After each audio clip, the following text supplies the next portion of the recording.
Salut les gens, 2 ans après, me revoilà. Je ne vous fais pas un speech sur l'état de cette chaîne. Si vous voulez entendre parler de ça, je vais laisser quelques mots probablement en description.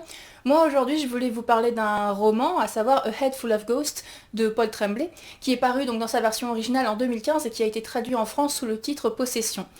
J'avais lu avant ça un roman de Paul Tremblay, à savoir Disappearance at Devil's Rock, que j'avais plutôt bien aimé. Et apparemment, Paul Tremblay, c'est quelqu'un qui aime l'horreur triste, ça tombe bien, moi aussi. Autant vous dire que pour le coup, dans A Head Full of Ghosts, j'en ai eu pour mon argent, niveau horreur triste. C'était pas un livre dont j'étais partie pour parler à la base quand j'ai commencé ma lecture, mais il se trouve que c'est un roman qui m'a plu et qui m'a intéressé, donc j'avais envie d'en discuter.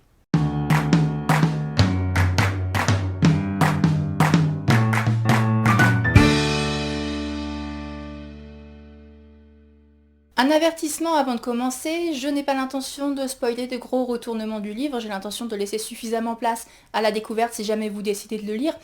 Néanmoins, je ne veux pas en parler de façon trop générique non plus, donc si vraiment vous voulez savoir le moins de choses possible, je vous fais un petit résumé de mon opinion. Donc A Head Full of Ghosts, c'est une histoire de possession qui reprend pas mal des clichés du genre, mais je trouve qu'il le fait pour de bonnes raisons en fait, et aussi qu'il a suffisamment de particularités pour le rendre intéressant et qui se démarque un peu de ses prédécesseurs. C'est un livre que j'ai trouvé facile à lire et les chapitres sont courts, si bien que je l'ai pas mal enchaîné, parce qu'en plus il pique la curiosité, on a envie de savoir comment tout ça va finir, même si en l'occurrence je l'ai lu très vite et donc mon moral a été sapé très très vite. Comme je vous le disais, c'est de l'horreur triste. Après personnellement, moi j'ai apprécié que le livre ait un impact émotionnel sur moi parce que je m'intéressais tout simplement au sort des personnages. C'est un livre en plus qui soulève des sujets que je trouve personnellement intéressants et même plutôt d'actualité. Après au niveau de l'horreur, personnellement il m'a pas fait peur, mais je suppose que pour un public peut-être moins désensibilisé ou moins habitué au genre que moi, il peut peut-être être impressionnant par moment. En tous les cas, qu'il fasse ou pas peur, je l'ai trouvé intéressant de toute façon et donc c'est un roman que je vous conseille. Au cœur de tout ça, il y a une histoire qui paraît familière, donc celle d'une adolescente qui commence à présenter des signes de possession. Parmi les signes de possession, on va avoir le fait qu'elle balance des obscénités, qu'elle semble savoir des choses qu'elle ne devrait pas savoir, il y a de la contorsion, il y a du vomi, bref, toutes les choses finalement auxquelles on s'attend dans une histoire de possession et d'exorcisme. Mais il y a quand même des particularités à cette histoire-là, et la première, c'est que le roman ne tranche jamais réellement sur si oui ou non Marjorie est bien possédée. Pour ce qu'on en sait, elle est peut-être simplement malade, et dans le roman, les personnages eux-mêmes ont des opinions différentes. Le père, qui est très religieux, lui se persuade assez rapidement que sa fille, elle est possédée. La mère, qui est bien moins croyante, elle insiste que sa fille, elle a besoin de médecins, qu'elle a besoin de médicaments, de thérapie. Le problème, c'est que jusque-là, la thérapie et les médecins, ils n'ont pas pu faire grand-chose, donc la voix du père se fait de plus en plus pressante et prend de plus en plus de place. Marjorie elle-même se prétend parfois possédée, parfois pas, et Mary, la petite sœur, ne sait simplement pas quoi penser. Nous, en tant que lecteurs, on est libre de choisir notre camp, que ce soit celui de la maladie, celui de la possession ou celui du doute, tout simplement. La bonne nouvelle, c'est qu'il n'y a pas de camp joyeux. À la limite, si on se dit que Marjorie est possédée, on peut peut-être se dire que certaines choses difficiles par lesquelles elle passe sont plus justifiées. D'ailleurs, le roman soulève la possibilité que certains personnages décident de croire à la possession pour se soulager la conscience. Le fait est que au cœur, il reste de tout ça, il reste quand même une adolescente qui souffre. C'est-à-dire que ce soit un démon ou une maladie mentale, il y a quelque chose qui n'est pas Marjorie, mais quelque chose qui arrive à Marjorie, qui est en train de changer, de modifier son comportement, qui l'isole, qui provoque la peur et l'incompréhension de son entourage. Je me suis demandé d'ailleurs en lisant le roman s'il démonisait les maladies mentales. Alors, je suis pas la personne la mieux placée pour répondre. Personnellement, j'ai trouvé que non, qu'il marchait à la limite sur une corde fine, mais qu'il restait sur la corde. Alors, comme je vous disais, le livre ne tranche pas sur si oui ou non Marjorie est bien possédée. Moi, j'ai trouvé qu'il tendait quand même à aller vers le non. Alors c'est compliqué à dire parce que la raison pour laquelle je vous dis ça, c'est que les personnages qui croient dur comme fer à la possession de Marjorie ne sont pas les personnages qui sont présentés le plus positivement par le roman. Le truc, c'est que on nous raconte pas l'histoire d'un point de vue extérieur et objectif. La personne qui nous raconte a vécu l'histoire, a vécu les événements, a connu les gens qui font partie de l'histoire, donc elle a sa propre opinion sur ces gens et sur la possession ou non de Marjorie. Donc voilà, c'est pas un récit objectif, mais néanmoins, à cause de ce point de vue-là, j'ai trouvé que le roman tendait quand même à dire que plutôt non, Marjorie n'était pas possédée, ou au moins il y avait un doute suffisant pour que la faire passer par quelque chose d'aussi traumatisant qu'un exorcisme soit discutable. Parce que bon, un exorcisme, c'est pas non plus quelque chose d'anodin, on se réveille pas un matin en se disant tiens, je me ferais bien exorciser aujourd'hui. Des histoires de gens possédés qui ont vécu des exorcismes, on en connaît dans la vraie vie, et beaucoup ont eu des fins tragiques. Certaines se sont terminées sur la mort des personnes exorcisées parce que bah, c'est un processus violent ou au moins traumatisant. Voilà, c'est pas anodin comme chose à faire à quelqu'un. Donc personnellement, je n'ai pas trouvé que le livre démonise les maladies mentales, mais qu'il présente un cas, comme il y en a eu de véritables, d'une personne malade qui n'obtient pas l'aide dont elle aurait besoin, parce qu'elle a en face des personnes dépassées, des personnes qui ne comprennent pas ses symptômes, qui ne savent pas comment l'aider, et des personnes influencées par différents biais, donc par exemple le biais religieux, bien entendu, mais le livre soulève également la question du sexisme, parce que la mère de Marjorie remarque que les hommes qui diagnostiquent sa fille mettent dans la case «elle ne pourrait jamais savoir ça», des choses que Marjorie aurait très bien pu apprendre, mais qu'il n'imagine apparemment pas dans la tête d'une jeune fille. Après, le livre reste quand même assez ambigu pour que le lecteur puisse se faire sa propre idée, parce que l'idée c'est aussi d'interroger nos propres esprits, nos propres biais, influencés notamment par pas mal d'histoires d'horreur, que ce soit au cinéma ou en littérature, des histoires dont le livre reprend volontairement les clichés. Après, un truc qu'il faut voir aussi, qu'il faut prendre en compte, c'est que oui, Marjorie, elle est effrayante, mais la narratrice, c'est pas n'importe qui.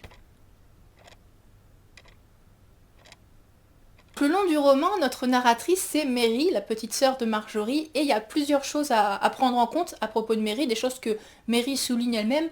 La première étant qu'au moment des faits, Mary, elle est très jeune. Ce qui signifie déjà que, à ses yeux d'enfant, certaines choses peuvent paraître plus impressionnantes, ce qui signifie aussi qu'on ne lui explique pas tout. Donc il y a pas mal de trous qu'elle doit combler elle-même, des choses qu'elle doit interpréter comme elle peut sans forcément avoir exactement les connaissances ou les clés pour le faire. Et d'ailleurs, je trouve que ça rend tout ça encore plus triste, parce que je trouve qu'il y a toujours quelque chose de très tragique à regarder le monde d'un personnage s'effondrer autour de ce personnage sans que celui-ci comprenne réellement pourquoi ou ce qui est exactement en train de se passer.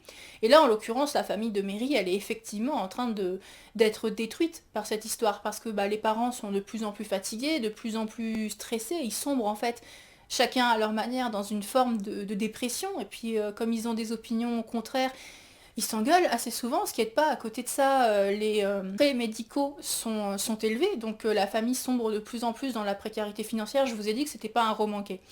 Le fait de ne pas avoir d'argent, ça aide pas exactement à ce que les parents soient moins fatigués ou moins tendus.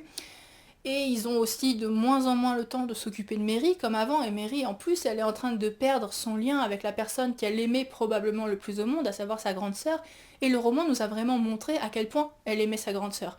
Du coup je vous avoue qu'il y a des moments j'avais limite envie d'appeler ma petite sœur parce que je trouvais ça très triste de regarder comme ça leur lien s'effilocher de la sorte. Alors j'ai apprécié que le roman ait un impact émotionnel sur moi, mais j'avais pas le moral au beau fixe. L'autre chose à noter, c'est que l'histoire nous est racontée plusieurs années après les faits.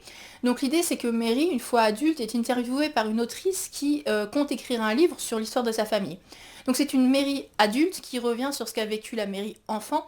Il s'est passé pas mal de temps, ce qui signifie que justement le temps a pu faire son effet et brouiller un peu les souvenirs de Mary. Du reste, c'est pas tout ce qui a pu les brouiller, parce que l'histoire de Mary et de sa famille, elle a été pas mal médiatisée, ce qui signifie que beaucoup de gens en ont parlé. Mary elle-même a pas mal raconté l'histoire, elle se l'est racontée à elle-même pendant des années, mais elle l'a aussi raconté beaucoup aux autres, et tout ça, ça a pu jouer sur ses souvenirs, parce que les souvenirs c'est pas quelque chose de fixe, c'est quelque chose qui se transforme avec le temps, qui se transforme avec les ressassements, avec les influences, c'est quelque chose que Mary reconnaît volontiers et rappelle même plusieurs fois. Et donc sans du tout douter de sa bonne foi, ça remet quand même en question l'image qu'on a de Marjorie, parce qu'on ne peut jamais savoir, et Mary ne sait pas elle-même, ce qui est purement factuel, ce qui a été déformé à l'époque par ses yeux d'enfant, et ce qui a été déformé depuis par le temps, par les influences et par toutes les histoires qui se sont racontées autour des faits. La place des histoires dans nos vies, c'est un des thèmes majeurs de Head Full of Ghosts. D'ailleurs, l'activité favorite des deux sœurs consiste à inventer des histoires. C'est comme ça que s'expriment le plus leurs liens. Elles y passent beaucoup de temps. Marjorie raconte beaucoup d'histoires à Mary. Et d'ailleurs, lorsque les histoires de Marjorie commencent à changer, c'est là qu'on se rend compte avec Mary qu'il y a vraiment quelque chose qui va pas. C'est-à-dire que les histoires se font de plus en plus flippantes, de plus en plus étranges. Petit à petit, il y a aussi de moins en moins d'histoires. Et le long du roman, en fait, les histoires que les personnages se racontent, que racontent aux autres, ou les histoires qu'on leur raconte, sont utilisées comme des outils pour créer des liens, pour communiquer, pour avertir, des fois même pour blesser, mais aussi pour digérer certains événements, mieux les comprendre, et des outils pour se faire de la thune aussi, parce que la thune c'est important. Un truc que je ne vous ai pas encore dit mais qu'on apprend dès le début du roman, c'est qu'au moment des faits, la famille de Mary s'était tournée vers la télé et était devenue le sujet central d'une émission. Une émission qui n'a pas été terminée, seulement 6 épisodes ont été diffusés sur ceux qui étaient prévus, mais une émission qui depuis est devenue culte. Et donc en fait, le long du roman, on a 3 types de chapitres. On a les chapitres de dialogue entre Mary et l'autrice, on a les chapitres où Mary raconte son histoire à l'autrice, mais il n'y a pas d'intervention de l'autrice, donc c'est juste le récit de Mary, et c'est les chapitres, ce sont les chapitres les plus nombreux. Et on a un troisième type de chapitre, des chapitres qui sont en fait présentés comme des articles de blog écrits par une jeune femme qui est fan de l'émission et qui, à la même époque où Mary est interviewée par l'autrice, revient sur cette fameuse émission pour son lectorat. Alors bien entendu, nous on ne peut pas la regarder cette émission parce qu'elle n'existe pas tout simplement, mais la blogueuse en fait un portrait suffisamment précis pour qu'on n'ait pas de mal à s'imaginer ce à quoi ça devait ressembler. Vous savez, c'est ce genre d'émission qui mêle des entretiens avec les concernés et des mises en scène, c'est-à-dire des mises en scène qui illustrent ce qu'ils racontent et qui n'a pas pu être filmé. Moi j'en ai déjà regardé de ce genre d'émission, mais après la différence c'est que toutes les émissions de ce genre que j'ai regardées étaient filmées pas mal de temps après les faits, alors que là, l'émission est tournée et diffusée pendant la possession. Ce qui change quand même pas mal la donne et le ton, parce que ça veut dire que la détresse de la famille, pendant qu'elle est en détresse, est véritablement filmée et diffusée. Des chapitres présentés comme des articles de blog, il n'y en a pas énormément dans le roman, mais ils sont absolument essentiels. Déjà, ils sont intéressants, c'est-à-dire que il y a un peu une certaine frustration parce que la blogueuse est clairement enthousiaste et a plein de choses à dire sur un truc qu'on ne peut pas regarder. Néanmoins, c'est intéressant à lire et surtout, ça donne toute une dimension au roman qui en vient à s'interroger en fait sur la façon dont sont commercialisées les histoires des gens, plus particulièrement les histoires tragiques des gens, par qui elles sont commercialisées, pourquoi, à l'intention de qui, et aussi pourquoi les gens qui vivent ces histoires les cèdent de la sorte. Alors évidemment, il ne peut pas aborder toutes les raisons que peuvent avoir les gens, mais ici, donc d'un côté, on a Mary qui participe à l'écriture du livre de l'autrice, elle, pour se libérer d'un poids, tourner la page en quelque sorte, et dans le passé, on a donc la famille de Mary qui s'était tournée vers la télévision, pas parce qu'ils avaient envie spécialement que tout le pays soit au courant de leur situation, mais parce que tout simplement ils avaient besoin d'argent. Un peu comme, enfin, comme dans beaucoup d'histoires d'horreur, la précarité financière fait partie de l'horreur parce qu'elle maintient les personnages dans leur situation. S'ils avaient plus d'argent, ils pourraient probablement trouver plus d'aide, de meilleures solutions, mais en l'occurrence ils en ont pas, donc ils font comme ils peuvent. Et en face de ça, donc, on a les gens qui vont commercialiser l'histoire. Et qui sont pas démonisés du tout. Donc du côté de Mary, on a l'autrice qui est présentée comme quelqu'un de chaleureux, de compatissant, avec qui Mary s'entend bien. Et du côté de la famille, on a l'émission, on a l'équipe de l'émission. Et alors, il y a des gens plus ou moins sympathiques dedans, mais par exemple Ken, le scénariste de l'émission, est présenté sous un jour très positif par Mary, pour qui il a été un soutien, un allié, un ami précieux. Mais il reste quand même que tous ces gens font du contenu sur l'histoire difficile et même le présent difficile pour l'équipe de l'émission de cette famille. Et c'est un contenu qu'ils ont l'intention de vendre, si bien qu'il faut le rendre vendeur et ça implique tout un tas de choix sur lesquels, alors le roman on peut pas savoir ce que ça va donner, l'émission en revanche elle a été diffusée et donc la blogueuse qui analyse cette fameuse émission revient pour nous sur tous les choix qui ont été faits. Certains choix paraissent minimes, certains plus importants, certains sont carrément douteux et la plupart ont été faits avec la même intention, à savoir vendre l'émission au public, ce qui nous donne une distorsion de la réalité. Déjà, les images de la famille ont forcément été influencées par tout simplement la présence de l'équipe de tournage sur les lieux. Les mises en scène illustratrices, certes, illustrent les propos de la famille, mais restent des mises en scène avec des acteurs, et donc rien que le choix des acteurs pour incarner la famille, c'est pas anodin. Et puis après ça, toutes les images ont été montées, ont été arrangées, et donc la blogueuse revient pour nous sur tous les choix qui ont été faits, et qui donne une certaine image de ce qui s'est passé, donc tous les effets en fait de ces choix. Mary, qui a vu l'émission, elle aussi en parle avec l'autrice et discute de ce qui a été fait avec l'histoire de sa famille, et parce que tous les choix ont été faits avec les attentes du public à l'esprit, et ben la blogueuse et Mary reviennent forcément, s'interrogent sur les attentes du public et sur ce qui a fait le succès de l'émission. Personnellement, j'ai trouvé que c'était intéressant, j'ai trouvé aussi que c'était d'actualité, puisqu'on vend de plus en plus nos propres histoires et celles des autres. Rien que l'année dernière, alors dans un genre différent, mais l'année dernière sur Netflix, Tiger King a été un succès monstre. Et alors personnellement, j'ai pas vu l'émission, donc je n'ai pas d'avis sur cette série exactement, mais j'en ai entendu dire qu'elle était hyper prenante et super divertissante, et à la fois j'ai lu et entendu beaucoup de gens discuter de la façon dont Tiger King était arrangé pour être la plus divertissante possible, de ce que la série décide de ne pas inclure, de passer sous silence, et de la façon dont elle utilise sa musique, ses images, le montage, le timing de ses révélations pour créer véritablement une histoire prenante.